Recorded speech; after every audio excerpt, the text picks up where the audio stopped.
اب اگلا عقیدہ انبیاء کے بارے میں، ہمیں چاہیے کہ ہم نبیوں کے بارے میں عقیدہ ٹھیک رکھیں۔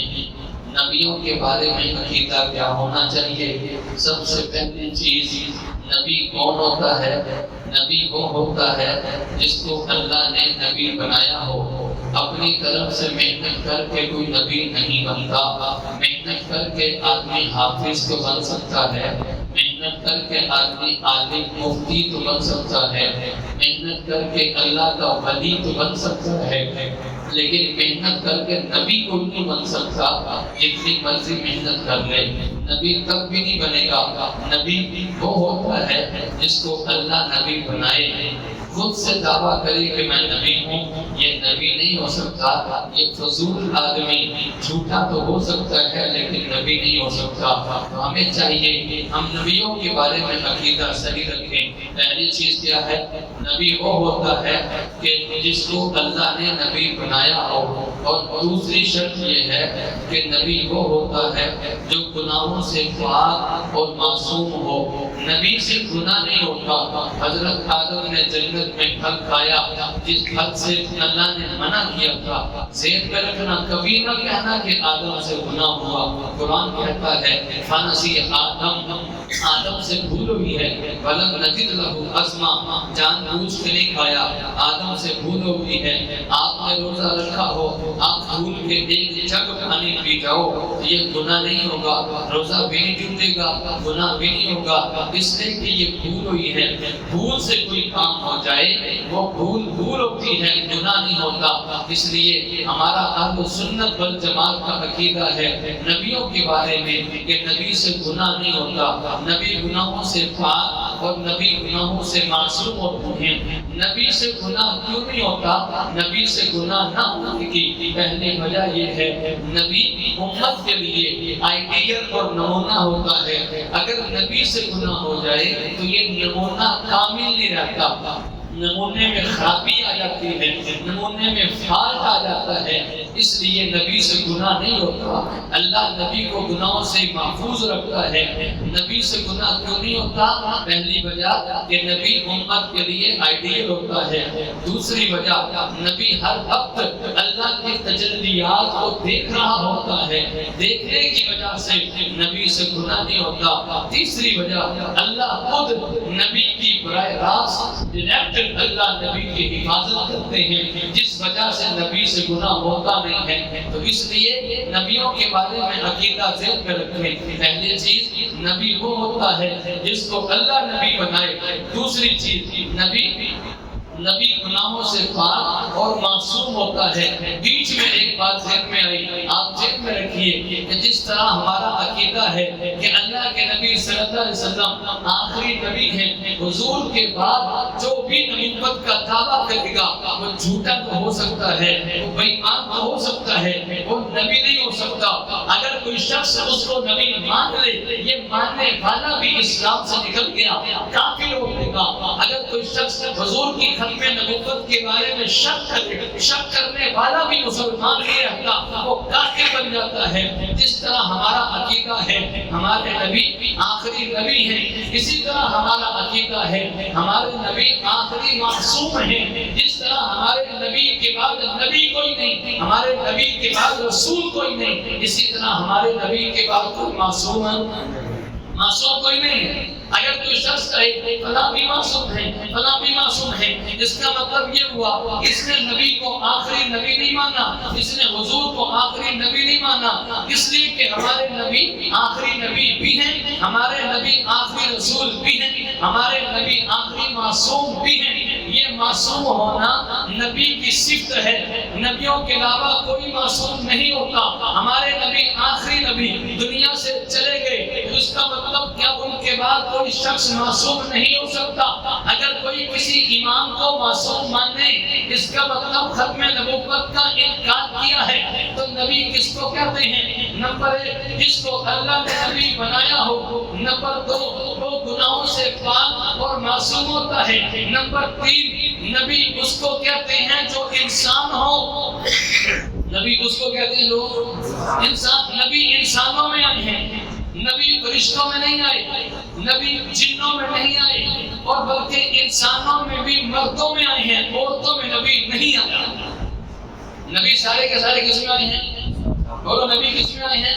انسانوں میں، اور انسانوں میں بھی مردوں میں۔ جنوں میں نبی کوئی نہیں آیا، فرشتوں میں نبی کوئی نہیں آیا، عورتوں میں نبی کوئی نہیں آیا۔ نبی ہیں انسانوں میں۔ بعضوں کو غلطی لگتی ہے، کہتے ہیں دیکھو مولوی صاحب توہین کر رہے ہیں، یہ کہتے ہیں نبی انسان ہیں۔ ہم کہتے ہیں نبی انسان ہے، اس میں کون سی توہین والی بات ہے؟ ہم کہتے ہیں نبی انسان ہے، اس میں کون سی توہین والی بات ہے؟ بس سمجھنے میں غلطی لگی۔ یہ جب انسان بن جائے تو پھر فرشتوں سے بھی اعلیٰ ہو جاتا ہے، اور جب انسان انسانیت سے گر جائے یہ جانوروں سے بھی گھٹیا بن جاتا ہے۔ اور ہمارے نبی انسانیت کی اعلیٰ ترین معراج پر ہیں۔ ہمارے نبی جس مقام اور مرتبے پر ہیں ان کے آگے جبرائیل بھی خادم ہیں، میکائیل بھی خادم ہیں، اسرافیل بھی خادم ہیں، ملک الموت موت کا فرشتہ اسرائیل بھی حضور کا خادم ہے۔ یہ ساری نورانی مخلوق حضور کے نیچے ہے، حضور سے نیچے ہے۔ ہمارے نبی کا مقام اور مرتبہ ان سے بھی آتا ہے۔ معراج کے موقع پر نبی پاک صلی اللہ علیہ وسلم معراج پہ جا رہے تھے، جبرائیل ساتھ تھے، چلتے چلتے ایک جگہ آئی جس کا نام سدرۃ المنتہا ہے۔ سدرۃ المنتہا تک پہنچ کر جبرائیل نے کہا اے اللہ کے نبی صلی اللہ علیہ وسلم، میں اس سے ایک قدم بھی آگے نہیں بڑھ سکتا، ایک قدم بھی آگے پڑھوں گا میرے پر جل جائیں گے۔ تو نورانی مخلوق کا سردار جبرائیل وہیں پہ ٹھہر گیا۔ تو انسانوں کا سردار نبی پاک صلی اللہ علیہ وسلم جس کا مقام اور مرتبہ ہر مخلوق سے زیادہ ہے، ان کی پرواز فرشتے سے بھی اوپر چلی گئی، فرشتہ وہیں پہ ٹھہر گیا۔ یہ ہے ہمارے نبی کا مقام اور مرتبہ۔ تو نبی کس کو کہتے ہیں؟ بس یہ بات ذہن میں رکھنا، آج باتیں ذہن میں رکھ کے جانا۔ نبی اس کو کہتے ہیں جس کو اللہ نے نبی بنایا ہو۔ نمبر 2 نبی اس کو کہتے ہیں جو گناہوں سے پاک اور معصوم ہو۔ نمبر 3 نبی اس کو کہتے ہیں جو انسان ہو اور انسانوں میں بھی اعلیٰ ترین انسان ہو۔ اور نمبر 4 نبی اس کو کہتے ہیں جس کی اتباع کرنا فرض ہو، جس کی پیروی کرنا۔ اگر کوئی شخص اپنے آپ کو نبی نہیں کہتا، اگر کوئی شخص اپنے آپ کو معصوم تو نہیں کہتا، لیکن وہ کہتا ہے کہ لوگوں میری پیروی کرنا فرض ہے، میری بات ماننا فرض ہے، اس کا مطلب کہ یہ بھی نبوت کا دعویٰ کرتا ہے۔ وہ نبی کی ذات ہے کہ جس کی بات ماننا فرض ہے۔ ہم کب کہتے ہیں لوگوں ہماری بات ماننا فرض ہے؟ ہم کہتے ہیں لوگوں ہم اللہ اور رسول اللہ کی بات کر رہے ہیں، ان کی بات ماننا فرض ہے، ان کے پیچھے چلو۔ ہم کب کہتے ہیں ہمارے پیچھے چلو؟ ہم کہتے ہیں نبیوں کے پیچھے چلو، نبی کی بات ماننا فرض ہے۔ تو نبیوں کے بارے میں عقیدہ یہ رکھنا چاہیے، نبی اللہ کی طرف سے بھیجا ہوا ہوتا ہے، نبی معصوم عن الخطا ہوتا ہے، یعنی نبی سے گناہ نہیں ہوتا۔ تیسری چیز یہ ہے کہ نبی اعلیٰ ترین انسان ہوتا ہے، اور چوتھی چیز یہ ہے نبی کی پیروی کرنا واجب ہے۔ اب اگلی بات سمجھیے ذرا، نبی میں فرق ہے۔ ہم سارے نبیوں پہ ایمان لاتے ہیں، لا نفرق بین احد من رسلی، ہم رسولوں میں کسی بھی فرق نہیں کرتے۔ ایمان آدم پر بھی ہے، ایمان ہمارا نوح پر بھی ہے، ہمارا ایمان ابراہیم اسماعیل پر بھی ہے، ہمارا ایمان اسحاق اور یعقوب اور یوسف پر بھی ہے، ہمارا ایمان موسیٰ اور عیسیٰ پر بھی ہے، ہمارا ایمان حضور پر بھی ہے۔ ساروں کو مانتے کہ نہیں مانتے؟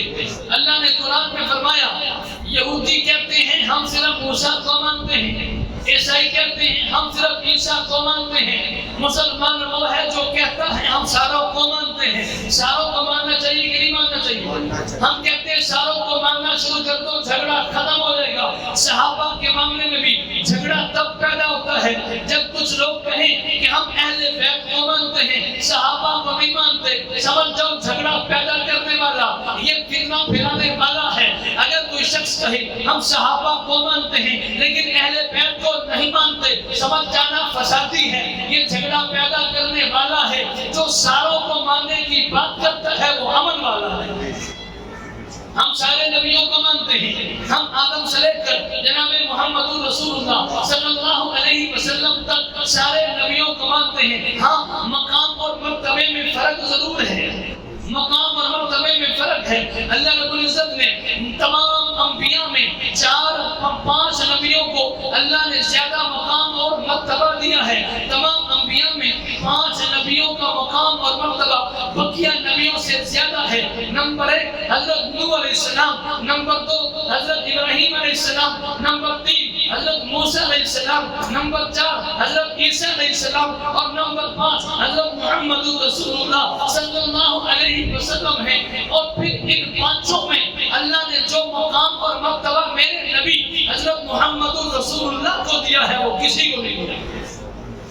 ہم تمام انبیاء کو مانتے ہیں لیکن اپنے نبی حضرت محمد رسول اللہ صلی اللہ علیہ وسلم کو تمام انبیاء کا سردار مانتے ہیں، تمام نبیوں کا بھی نبی مانتے ہیں. سارے نبی آئے ہیں لیکن کوئی خاص علاقے کا، کوئی خاص کسی ملک کا، کوئی کسی شہر کا، کوئی کسی بستی کا، کوئی کسی گلی کا، کوئی کسی محلے کا. ہمارا نبی وہ ہے جو کسی خاص شہر یا علاقے یا ملک کا نہیں ہے بلکہ پوری دنیا کے لیے نبی بن کے آئے ہیں. جو بھی نبی آئے ہیں اپنی قوم کے لیے نبی بن کے آئے ہیں. میرا نبی وہ ہے جو صرف اپنی قوم کے لیے نہیں، ساری انسانیت کے لیے، قیامت تک آنے والے ہر انسان کے لیے میرا نبی بن کے آیا ہے. نبی اور بھی آئے ہیں لیکن ان کی نبوت کا زمانہ محدود تھا.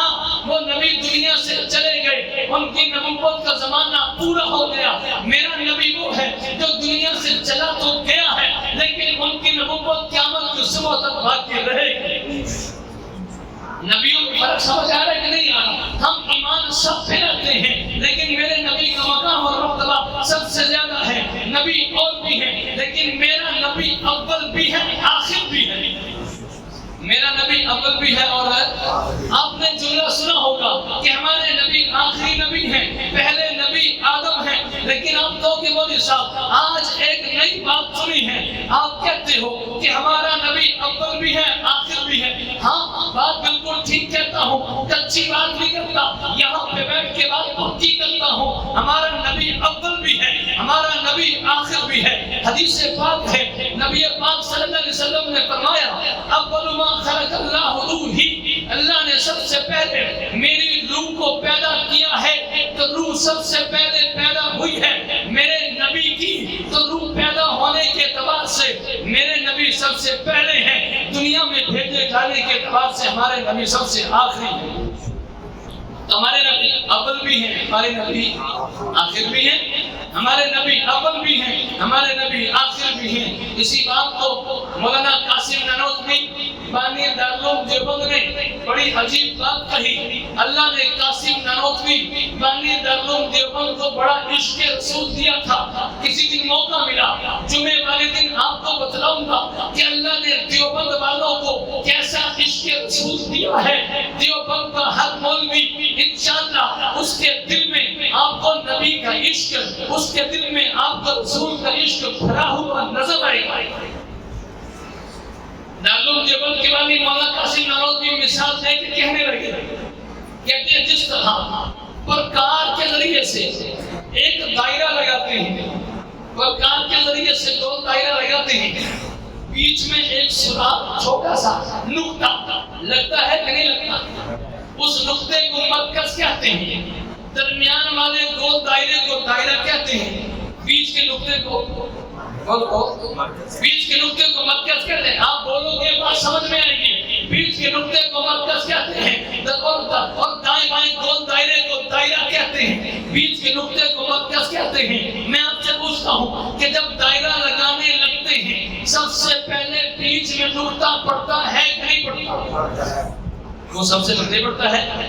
بیچ میں آپ سوئی رکھو گے، جب سوئی رکھو گے نقطہ پڑ گیا، نشان پڑ گیا، وہ مرکز پڑ گیا، لیکن نظر نہیں آ رہا. کب آئے گا؟ جب دائرہ پورا ہو جائے گا. آپ پرکار اٹھاؤ گے، نظر آخر میں آئے گا.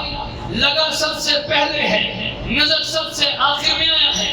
میرے نبی کی روح پیدا سب سے پہلے کی گئی ہے، لیکن تمام نبیوں کے لیے مرکز بن کر دنیا میں تشریف سب سے بعد میں لگا. تو بات سمجھ آ رہی ہے؟ ہمارا نبی اول بھی ہے اور ہمارا نبی توجہ کریں، ہمارا نبی اول بھی ہے، ہمارا نبی آخر بھی ہے۔ نبی میں فرق ہے، نبی پہلے بھی آئے ہیں، نبی ہمارے نبی بھی آئے ہیں، لیکن فرق کیا ہے؟ پہلے نبی آئے اپنی امت کے لیے، میرا نبی آیا ہے تمام نبیوں کے لیے، نبی بن کے آیا ہے۔ اللہ رب العزت نے تمام نبیوں سے وعدہ لیا، اے نبیوں وعدہ کرو تمہارے زمانے میں آخری نبی آ جائے تم آخری نبی پر ایمان قبول کرو گے۔ نبیوں نے وعدہ کیا، اللہ وعدہ کرتے ہیں کہ اگر ہمارے زمانے میں آخری نبی آ جائے ہم اس کا کلمہ پڑھ کے اس پر ایمان قبول کریں گے۔ اللہ جانتے تھے کہ آخری نبی نے جب آنا ہے کسی نبی کا زمانہ نہیں ہوگا۔ اللہ تو جانتے تھے نا کہ جب آخری نبی نے آنا ہے اس وقت دنیا میں نبی کوئی نہیں ہوگا۔ جب آخری نبی نے آنا ہے اس وقت کسی نبی کا زمانہ بولو کسی نبی کا زمانہ نہیں ہوگا۔ اللہ جانتے تھے لیکن اللہ نے پھر بھی نبیوں سے وعدہ لیا۔ اس کی وجہ کیا ہے؟ اللہ جانتے تھے کہ ایک موقع ایسا آئے گا کہ جب سارے نبیوں کو جمع کر کے حضور کو وہاں پہ پہنچایا جائے گا، اور وہ معراج کے موقع پر بیت المقدس میں حضرت آدم سے لے کر جناب عیسیٰ تک اللہ نے سارے نبیوں کو وہاں پہ جمع کیا، حضور کو وہاں پہ پہنچایا، اور پھر حضور نے نبی پاک صلی اللہ علیہ وسلم نے تمام نبیوں کی نماز کرائی ہے، تمام نبیوں کو نماز پڑھائی ہے، امامت کرائی ہے۔ بعد میں تمام نبیوں نے میرے نبی کا کلمہ پڑھ کے حضور پہ ایمان قبول کیا ہے۔ میرا نبی امام الانبیاء ہے، میرا نبی نبیوں کا بھی امام ہے، باقی نبی ہیں اپنی امت کے لیے، میرا نبی ہے صرف امت کے لیے نہیں، پہلے نبیوں کے لیے بھی۔ عام آدمی کا جسم بنتا ہے دنیا کی مٹی سے، اور نبی کا جسم دنیا کی مٹی سے نہیں بنتا، نبی کا جسم جنت کی مٹی سے بنتا ہے۔ اسی لیے عام آدمی کو پسینہ آتا ہے جسم سے بدبو آتی ہے، نبی کو پسینہ آتا تھا جسم سے بدبو نہیں آتی تھی، جسم سے پسینے سے خوشبو آتی تھی۔ تو نبیوں کی مٹی لی جاتی ہے جنت سے، میرا نبی وہ ہے جس کی مٹی عام جنت سے نہیں جنت الفردوس سے لی گئی ہے۔ میں فرق بتلا رہا ہوں، نبی آدم بھی ہیں، نبی نوح بھی ہیں، نبی ابراہیم بھی ہیں، نبی اسماعیل، اسحاق، یعقوب، موسیٰ اور عیسیٰ بھی ہیں، لیکن نبی میرے بھی ہیں۔ میں نبی پاک صلی اللہ علیہ وسلم کا مقام اور مرتبہ سب سے آتا ہے، اس لیے ہمارا اہل سنت والجماعت کا عقیدہ ہے نبیوں کو نبوت ملی ہے، ہمارے نبی کے صدقے سے نبیوں کو علم ملا ہے، ہمارے نبی کے صدقے سے نبیوں کو مقام اور مرتبہ ملا ہے، ہمارے نبی کے صدقے سے ملا ہے۔ نبی پاک صلی اللہ علیہ وسلم نے فرمایا کہ اللہ فرماتے ہیں اے نبی لولا کا لما خلقت الافلاق، اے نبی اگر تجھے پیدا نہ کرنا ہوتا خدا کی قسم تو دنیا کا نظام نہ بنا۔ دنیا کا نظام بنا ہے، 1,24,000 انبیاء آئے ہیں، یہ چاند سورج ستارے شجر و حجر بنے ہیں۔ اللہ نے فرمایا اے نبی تجھے بھیجنا تھا دنیا میں اس لیے سب کچھ بنا ہے، اگر تجھے بھیجنا نہ ہوتا کچھ نہ بنا۔ تو یہ بات ہم کہہ سکتے ہیں یہ سارا نظام بنا ہے میرے نبی کی برکت سے بنا ہے، اور آج تک یہ نظام چل رہا ہے میرے نبی کی برکت سے چل رہا ہے۔ ورنہ پہلی قوموں نے گناہ کیے برباد کر دیے گئے، پہلی قوموں نے گناہ کیے ہلاک کر دیے گئے۔ حضرت لوط علیہ السلام کی قوم نے بے حیائی کی، اللہ نے تباہ و برباد کر دیا، اللہ نے پتھر برسا کے مار دیا۔ آج یہی گناہ، آج یہی جرم اس قوم میں پایا جا رہا ہے کہ نہیں پایا جا رہا؟ پایا جا رہا ہے کہ نہیں پایا جا رہا؟ مرد کے ساتھ بدفعلی کرنے والا گناہ اس جرم میں پایا جا رہا ہے، یہ اس قوم میں پایا جا رہا ہے، بلکہ پایا نہیں جا رہا، اس کو قانونی شکل دے دی گئی ہے۔ عذاب آنا چاہیے، ہلاک کر دینا چاہیے، ابھی تک باقی کیوں ہے؟ میرے نبی کی دعا کا صدقہ ہے، یہ میرے نبی کی دعا کی برکت ہے کہ اس وقت تک عذاب نہیں آیا۔ میرے نبی نے فرمایا اللہ میری ساری کی ساری امت کو ہلاک نہ کرنا، اللہ میری امت کے چہرے کو نہ بدلنا۔ حضرت موسیٰ کی قوم نے اپنے عبادت والے دن کا احترام نہیں کیا، اللہ نے فرمایا کونوا قردۃ خاسئین، بندر بن جاؤ۔ موسیٰ کی قوم کو اللہ نے بندر بنا دیا، انہوں نے اپنے عبادت والے دن کا احترام نہیں کیا۔ آج ہم جمعے کا احترام نہیں کرتے، اللہ نے ہمیں بندر نہیں بنایا، اللہ نے ہمیں خنزیر نہیں بنایا۔ اس کی وجہ کیا ہے؟ یہ حضور کی دعا کی برکت ہے کہ آج ہم ایک دوسرے کو احسان نظر آ رہے ہیں. آج ہم جی رہے ہیں, کھا رہے ہیں, پی رہے ہیں, زندگی گزار رہے ہیں, یہ حضور کی دعا کی برکت ہے. اللہ سے دعا ہے ہم سب کو حضور کے نقش قدم پر چلنے کی توفیق عطا فرمائے. آمین. آخر دعوانا الحمدللہ رب العالمین.